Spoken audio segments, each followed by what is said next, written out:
कांग्रेस के प्रत्याशी अनिल शर्मा जी, भंवरलाल पुजारी जी, राजकरण चौधरी साहब से गुजारिश करता हूं कि हाथ का निशान जो कि कांग्रेस पार्टी का सिंबल है उसका मोमेंटो सीएम साहब अशोक गहलोत साहब को देकर एक फोटो सभी साथी गुजारिश तालियों गड़गड़ाहट के साथ में बजाएं। जोश और जुनून जज्बा आपका कायम रहना चाहिए 2023 तक और 5 दिसंबर को भी यह बता दिया है पंडित भंवरलाल शर्मा जी के देहांत के बाद में अनिल शर्मा जी का किस तरीके से सहयोग और समर्थन सरदार शहर की जनता करेगी।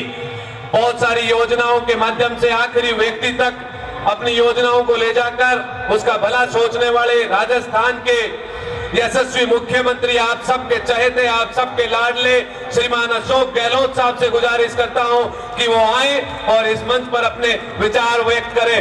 अशोक गहलोत, अशोक गहलोत, अशोक गहलोत।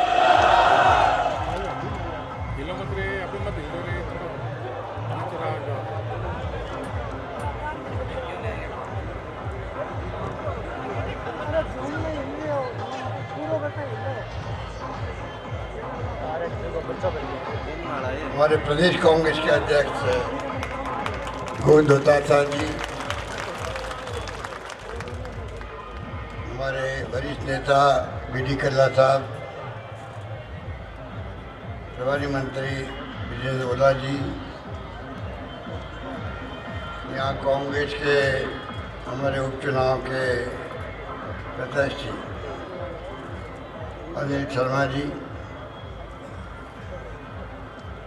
विधायक और वरिष्ठ नेता नरेंद्र बुढ़ानिया जी, कृष्णा पूनिया जी, मनोज बेगवाल जी, हाकम अली जी, अमित चाचान जी, यहाँ उपस्थित रहना रियाज जी, डूंगराम जी केदर साहब, खानू खान जी, मंज गहलोत जी, मकबूल मंडले साहब, भंवरलाल जी पुजारी, मंगलाराम जी गोदारा, नसीम अख्तर जी, राजेंद्र मूर्ति, पूछाराम जी गोदारा, राम कुमार जी मेघवाल, राजकरण जी चौधरी, इंद्रराज जी खिचड़, अब्दुल रशीद जी, बीकम सिंह जी और जो भी हमारे साथी मंच पे बैठे हुए हैं, बुजुर्गों, भाई और बहनों, नौजवान साथियों। अभी मेरे पूर्व में गोविंद धोतासा जी ने, बुढ़ानिया जी ने, ओला जी ने आपको सबको मार्मिक अपील की है कि हमारे स्वर्गीय भंवरलाल शर्मा जी नहीं रहे, जो आपके बहुत चहेते थे, जिन्होंने सरदार शहर के लोगों का भी और सरदार शहर का मान और सम्मान पूरे प्रदेश में बढ़ाया। आप मुझसे ज़्यादा जानते वैसे उनको, परंतु जिस प्रकार वो अभी उद्गार व्यक्त किए गए मेरे पूर्व वक्ताओं ने, वास्तव में वो उनका व्यक्तित्व, उनका कर्तृत्व, उनके काम करने का तरीका वही था। मैंने भी करीब से देखा उनको, पूरी तरह समर्पित थे, रहते थे सरदार शहर के विकास के लिए। ये बहुत कम लोग होते हैं जो अपनी बात नहीं कहते हैं। मैंने कभी नहीं देखा कि वो अपने लिए आए हों, चाहे मंत्री हो, मुख्यमंत्री हो, वो चाहते थे, विकास की बात करते थे। और कोई व्यक्ति चला गया क्षेत्र का या प्रदेश का, तो जो उनकी खूबी थी कि किस प्रकार वो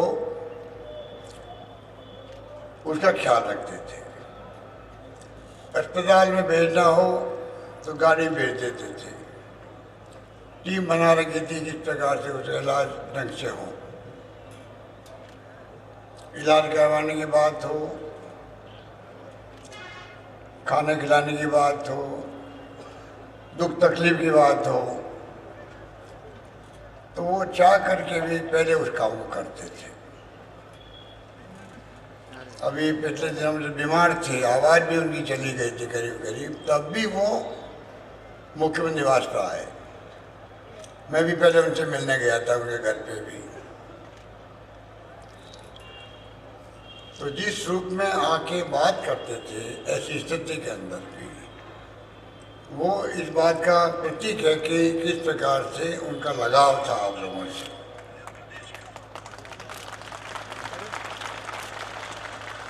और वो व्यक्ति चला गया, आपका अपना घर का आदमी, तो स्वाभाविक है कि आप अनिल शर्मा, जिनको कांग्रेस की हाईकमान ने, खड़गे साहब ने, राहुल गांधी ने सोच समझ के इनको उपचुनाव में टिकट दिया है, सोच समझ के, तो हम सबकी ड्यूटी बनती है किस प्रकार से इनको आशीर्वाद मिले, भारी समर्थन मिले और भारी बहुमत से जीत के जाइए। और जो माहौल मैं देख रहा हूँ यहाँ पर, उसे लगता है कि आप लोगों ने तय कर रखा है उपचुनाव में अनिल शर्मा जी को भारी बहुमत से कामयाब करने। ये मैं आपको विश्वास दिला सकता हूँ। पंडित जी बहुत पुराने नेता थे आपके, 65 में सरपंच बन गए, लगातार 7 बार वो MLA रहे, खूब सेवा की उन्होंने। बुढ़ाने का चुनाव था 85 दिसंबर में, जब मैं प्रदेश कांग्रेस अध्यक्ष था, तब भी उन्होंने बुढ़ाने को आशीर्वाद दिया था और कामयाब किया था। हरिदेव जोशी जी मुख्यमंत्री थे, मैं प्रदेश का अध्यक्ष था, तब मैं काफ़ी घूमा था चोरों के अंदर। तब से लगातार मैंने देखा है उनके काम करने के तरीके को।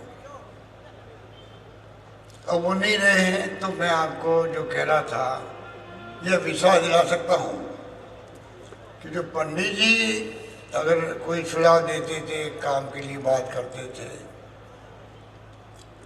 और हमने कभी मना नहीं किया, उसी प्रकार से अनिल शर्मा को कामयाब करो, काम के लिए कोई मना नहीं करेंगे। काम तो बहुत होते हैं, काम का अंत ही नहीं होता है। कुछ काम पूरे होते हैं तो नए काम शुरू जाते हैं।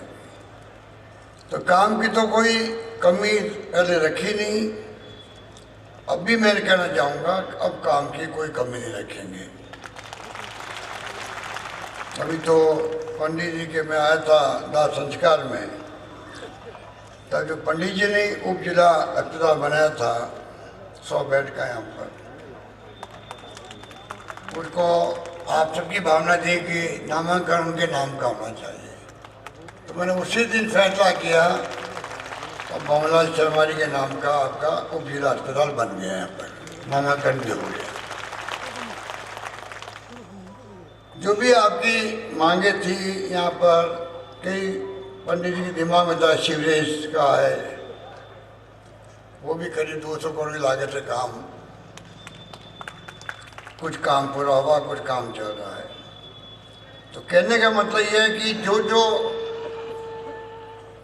पंडित जी के दिलो दिमाग में बातें थी और काम बाकी रह गए, आप लोगों ने मांग की होगी, वो आप निश्चित रहो, चाहे सिंचाई की बात हो, चाहे पानी, बिजली, शिक्षा, स्वास्थ्य, सड़कें, और तो 1 करोड़ लोगों को हम पेंशन दे रहे हैं अभी राजस्थान के अंदर, 1 करोड़ लोगों को, बुजुर्गों को, बुजुर्ग विधवा औरतों को, विधवा को, एकल नारी को, निसर्जनों को, कोई कमी नहीं रख रहे हैं। और जो स्कीमें बताई गई अभी हिंदुस्तान में कहीं नहीं वो स्कीमें, विशेष रूप से जो अभी मेडिकल की स्कीम बनाई है 10 लाख का बीमा आपका, सबका ही 10 लाख का बीमा कैसे करते हैं? केंद्र का भी बीमा 5 लाख का है, वो भी है 1/3 आबादी का है खाली। जो सोशियो इकोनॉमिक सर्वे हुआ था यूपी गवर्नमेंट में, तब उस तक ही सीमित है। अपनी योजना पूरे प्रदेशवासियों के लिए, चाहे वो गरीब है, अमीर है, कोई श्रेणी में है, सबको 10 लाख का बीमा। और तो और ऑर्गन ट्रांसप्लांट हो जाता है कई बार, गरीब आदमी है या कोई व्यक्ति है, kidney transplant, liver transplant, bone marrow transplant, cancer हो गया, तो आपको शायद मालूम होगा, मालूम होना चाहिए, जिससे कि कोई गरीब अगर छूट गया तो उसको आप कह सको। 10 लाख के अलावा 10 लाख का बीमा तो ही है, और 4 लाख आपने मान लो खर्च हो गए उसमें इलाज के, 6 लाख बचे हैं, और घर में बीमारी बड़ी आ गई है, तो 6 लाख बचे रहेंगे आगे के लिए। और 10 लाख, 15 लाख, 20 लाख कितने लगो किडनी ट्रांसप्लांट में, सरकार देगी आपको इस प्रकार करने की। ऐसी स्कीम हिंदुस्तान में नहीं, दुनिया में मुल्कों में कहीं पे भी नहीं है। 5 लाख का बीमा इसके अलावा और है इसी स्कीम में, वो है अगर कोई आदमी का एक्सीडेंट रहता है, पानी में डूब गया है, पड़ गया, मर गया आदमी परिवार का, तभी जितनी डेथ हुई है, डूबने से हुई है, कैसे हो गई है, एक्सीडेंट हो गई है, तो पहले मांगना पड़ता था, लाख रुपए, 2 लाख रुपये मांगो, मुख्यमंत्री सहायता कोष से मांगने की जरूरत नहीं। वो बीमा भी शामिल है उस स्कीम के अंदर, 5 लाख रुपये घर पहुंच जाते। भगवान करे कोई एक्सीडेंट नहीं हो, वो अलग बात है, पर एक्सीडेंट होते हैं। हम तो कोशिश करें एक्सीडेंट भी क्यों हो, कम होने चाहिए, खत्म होने चाहिए। आज दुख होता है, 10,000 एक्सीडेंट से मरते हैं लोग 1 साल के अंदर। 10,000 कैसे कहते हैं? पूरे देश में करीब 1.5 लाख लोग मरते हैं पूरे देश के अंदर प्रति वर्ष। हमारी प्रयास है कि एक्सीडेंट भी नहीं हो। कई हम लोग, अभी मैंने 15 दिन पहले मीटिंग करी है NGO की कि कैसे एक्सीडेंट रुके।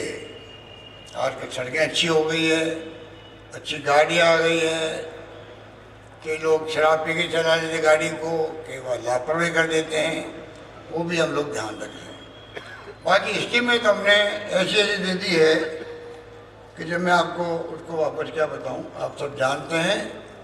शहरों में हमने रोजगार अमेरिका की तरह, आपको मालूम है कि मनमोहन सिंह जी ने, सोनिया गांधी जी ने इस देश को अधिकार दिया पार्लियामेंट से कानून बना करके नरेगा का।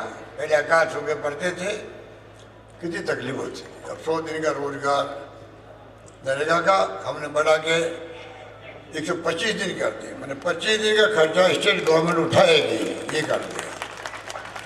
नगर पालिका क्षेत्र में भी नरेगा की तरह 100 दिन के रोजगार की योजना बना दी। 8 रुपये इंदिरा रसोई की योजना शुरू कर दी। किसानों के लिए भी बताया था दोता सही ने आपको, किस प्रकार से हमने 1,000 रुपये प्रति किसान दे रहे प्रति माह। 8 लाख किसानों के बिजली के बिल जीरो हो गए हैं, कुओं के अंदर जीरो बिल हो गए 8 लाख किसानों। और तो और जो 50 यूनिट हमने ख़त्म की है और रेट कम कर दिए 300 यूनिट तक, उससे 9-9 हज़ार रुपये प्रति परिवार बच रहे हैं राजस्थान के अंदर। और 40 लाख किसानों के बीच जीरो आ रहे हैं। 40 लाख किसानों के नहीं, आम उपभोक्ताओं के जीरो आ रहे हैं। तो कहने का मतलब है कि योजनाओं की तो कमी नहीं है। हम लोगों ने पूरी तरह से, अभी बता देता आपको स्कूलों के बारे में, आप बताइए। दोतासा जी हमारे शिक्षा मंत्री थे, इनकी सोच थी किस प्रकार से राजस्थान को, बच्चों को भी फ्यूचर जो है उसको देखते हुए इन्होंने अंग्रेजी स्कूल खोल दिए। अंग्रेजी स्कूल खोलना के मान्य है अपने। बच्चे जाते थे प्राइवेट में तो 1 लाख रुपये 50,000 रुपये फीस लगती थी। अब लॉटरी खोलनी पड़ती है बच्चों के एडमिशन के लिए। और ये ऐसा प्रयोग है कि अब कई राज्य सरकारें आगे आई है इसके लिए, राजस्थान को देख करके। अंग्रेजी स्कूल इतनी खुदने लगी है, उसका बहुत बड़ा इम्पैक्ट है। आजकल IT का ज़माना है, मोबाइल फ़ोन है, इंटरनेट है, कंप्यूटर है, जो राजीव गांधी का सपना था देश के लिए। कितनी सुविधा हो गई आपको। अब ई मित्र है, 600 तरह की सेवाएं वहाँ मिल रही है। ये मित्रों के अंदर। ये राजीव गांधी का सपना था, उसका कमाल है ये कि आज IT बेस्ड सरकार चल रही है, हर विभागों में IT बेस्ड काम हो रहा है राजस्थान के अंदर। तो सरकार, राजस्थान की सरकार, या कोई जमाने में अकाल शोके से ही पहचान थी, अब वो नहीं है। शिक्षा के क्षेत्र में अभी हमने कॉलेज खोली है, 211 कॉलेज मैंने खोली है 4 साल के अंदर। आप कल्पना करो, 50 साल 60 साल में खुली है 250 कॉलेज है, और हमने 4 साल में खोल दी 211 कॉलेज, और 90 कॉलेज खोल दी, लड़कियों की खोल दी उसके अंदर। और जहाँ लड़कियाँ 500 होगी वहाँ उस स्कूल को कॉलेज खोल दिया जाएगा, ये मैंने घोषणा कर रखी।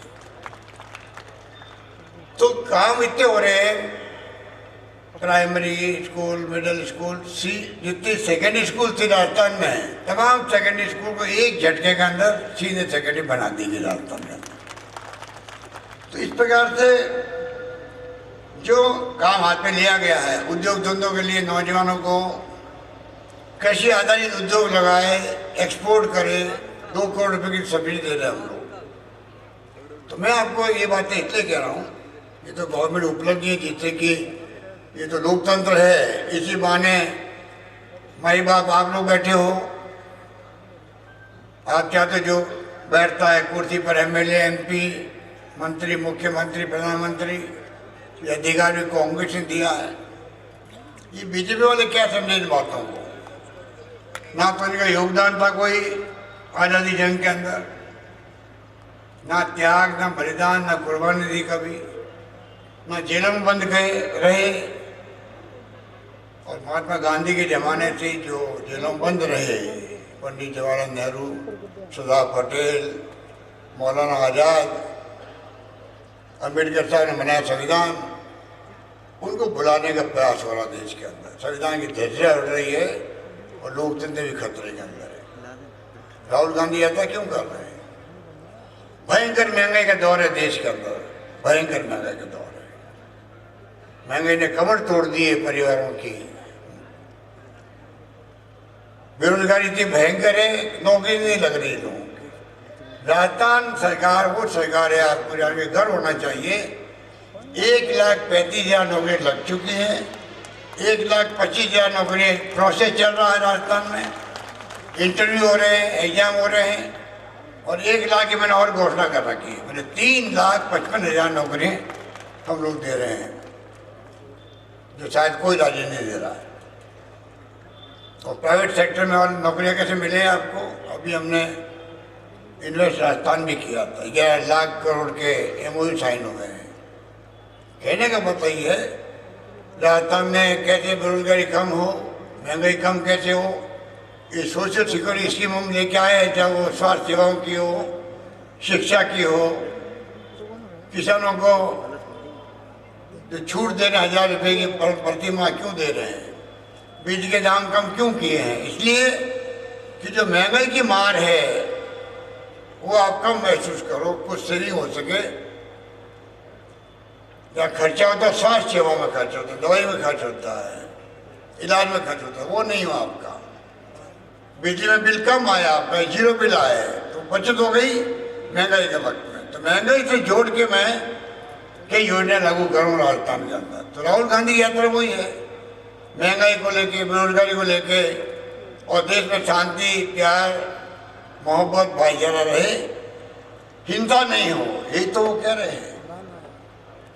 और पूरे देश में उसका एक जलजिला पैदा हुआ है, पूरे मुल्क में लोगों को मालूम पड़ा है किस प्रकार से राहुल गांधी की यात्रा का इम्पैक्ट है। बीजेपी वाले खुद चिंतित हो गए हैं, विचलित हो गए हैं, इसलिए झूठा आरोप लगा रहे हैं। राहुल गांधी के बारे में आपको मालूम है कि सोशल मीडिया में क्या क्या नहीं कहा गया। अब इनकी पोल खुलती जा रही है, अब इनका ग्राफ नीचे आ रहा है, केंद्र में नीचे आ रहा है। और राजस्थान के अंदर तो सुन लिया आपने, दोतासा जी ने भी, गोविंद दोतासा जी बता रहे थे आपको इनके अपने उम्मीदवार के बारे में, इनके नेताओं की क्या सोच है। आप अंदाज कर लीजिए कि जिनकी सोच ये हो तो उस बेचारे पिता को खड़े क्यों किया, इन्होंने खड़ा क्यों किया? क्या बलि का बकरा बनाने के वही मिला इनको। जो चार हरा हुआ आदमी है, मालूम है जीतेगा नहीं है, खड़ा कर दिया फिर भी। तो आप सोच सकते हो कहाँ तो अनिल शर्मा और कहाँ पीछे आपको सोच सकते हैं। एक दमदार उम्मीदवार दिया हाईकमान ने, हम सब ने मिलके, दोतारा जी ने, मैंने, सबने मिलकर के इनको उम्मीदवार बनाया है। अब आपके ऊपर बहुत बड़ी जिम्मेदारी है कि आप कोई कमी नहीं रखें, विकास समस्या हमारे ऊपर छोड़ दो। 132 KVA के GSS की मांग भी होती है यहाँ पर, मुझे मालूम है 220 की भी होती है, सिंचाई की भी होती है। जो कहा पंडित जी ने वो तो लंबी लिस्ट मेरे पास में, मैं टाइम नहीं कि सुनाऊँ आपको। और उसके अलावा भी हमने कोई कमी रखी नहीं है। आपका जिला सेशन न्यायालय भी खुल गया, क्या नहीं हुआ यहाँ पर, सब कुछ हुआ है। उप तहसील को तहसील में क्रमबद्ध कर दिया भानीपुरा में, मतलब सब कुछ यहाँ पे जो मांगा पंडित जी ने वो मैंने दिया है। और मैं उम्मीद करता हूँ कि आने वाले वक्त के अंदर अनिल शर्मा आपका वकील बन करके पंडित जी की तरह पैरवी करेगा। और जब हम खुद आए यहाँ पर फॉर्म भरवाने के लिए तो हमारी नैतिक जिम्मेदारी बन जाती है। आप समझने की कोशिश कीजिए, हम जब आए हैं, अध्यक्ष आए, तमाम विधायकगण आए आस पड़ोस के, ये क्यों आए हैं? ये जमानत देने के लिए आए, आपको जमानत देने के लिए आए हैं। आप निश्चिंत रहो, हम मेरे किसी के पास आ सकते हो आप। अगर अनिल शर्मा खुद लेके आएगा, आपको तकलीफ होगी तो मेरे पास में, दोतारा जी के पास जाएगा, मंत्री के पास जाएंगे, हम सब मिलकर के कोई कमी नहीं रखेंगे आप। इसलिए मैं आपसे अपील करना चाहूँगा कि जो आपने प्यार रखा, आपने पंडित जी के साथ रिश्ते रखे लंबे समय तक, वो रिश्ते आपके आगे कायम रहें। अनिल शर्मा चुनाव जीत के जाए। अभी ओला जी कह रहे थे 1 साल जो दोगे आप इनको, 1 साल में आपको मालूम पड़ जाएगा ये किस प्रकार से काम करते हैं आपके। इसलिए मैं चाहूँगा कि पंडित जी को सच्ची श्रद्धांजलि यही होगी कि हम सब मिलकर के कोई कसर नहीं छोड़ें और भारी बहुमत से अनिल शर्मा को आप अपना आशीर्वाद देकर कामयाब करें।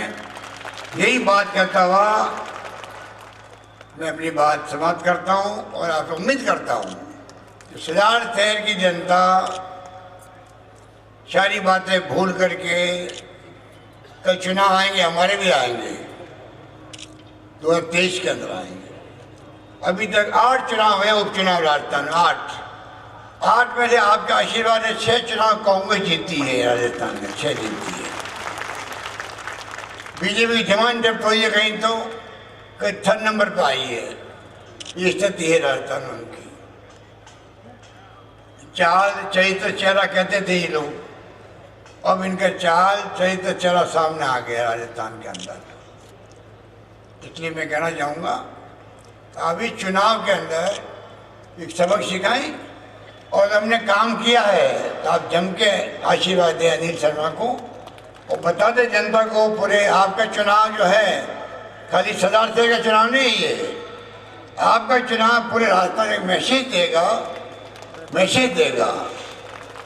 क्या सदार शहर में पंडित जी नहीं रहे तो कांग्रेस को आपने कामयाब किया, यही बात करता हूँ अपनी बात समाप्त कर दूँ। धन्यवाद, जय हिंद, धन्यवाद।